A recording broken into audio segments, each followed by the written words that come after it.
पुरी की पवित्र भूमि पर हर वर्ष एक ऐसा अलौकिक दृश्य देखने को मिलता है जिसे देखने लाखों श्रद्धालु भारत ही नहीं दुनिया भर से खिंचे चले आते हैं।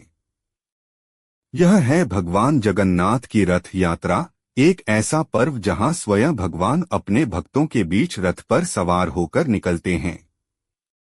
यह कोई साधारण यात्रा नहीं, बल्कि भगवान जगन्नाथ, उनके बड़े भाई बलभद्र और बहन सुभद्रा का भक्तों से मिलने का उत्सव है।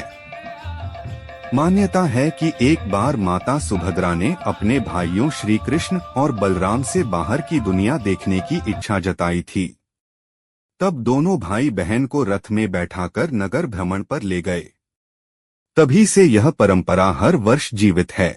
आषाढ़ मास के शुक्ल पक्ष की द्वितीया तिथि को तीनों भगवानों को भव्य रथों में विराजित कर पुरी मंदिर से बाहर निकाला जाता है और गुंडिचा मंदिर तक यात्रा करवाई जाती है। यह मंदिर भगवान की मौसी का घर माना जाता है। यात्रा की इस अद्भुत झांकी में हर ओर शंख, मृदंग, झांझ और हरिनाम संकीर्तन की गूंज होती है। रथ खींचने के लिए भक्तों की भीड़ उमड़ पड़ती है।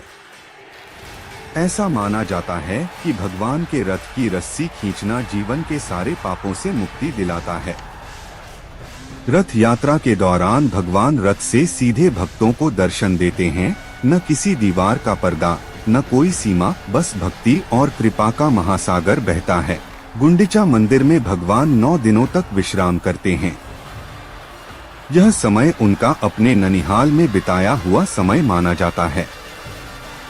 यहाँ भगवान का व्यवहार सादा होता है, जैसे किसी परिवार का सदस्य हो। वे मिट्टी के बर्तन में भोजन ग्रहण करते हैं और भक्तों से सीधे भावनात्मक संबंध बनाते हैं। 9 दिनों के बाद जब भगवान लौटते हैं तो उस यात्रा को बहुधा यात्रा कहा जाता है।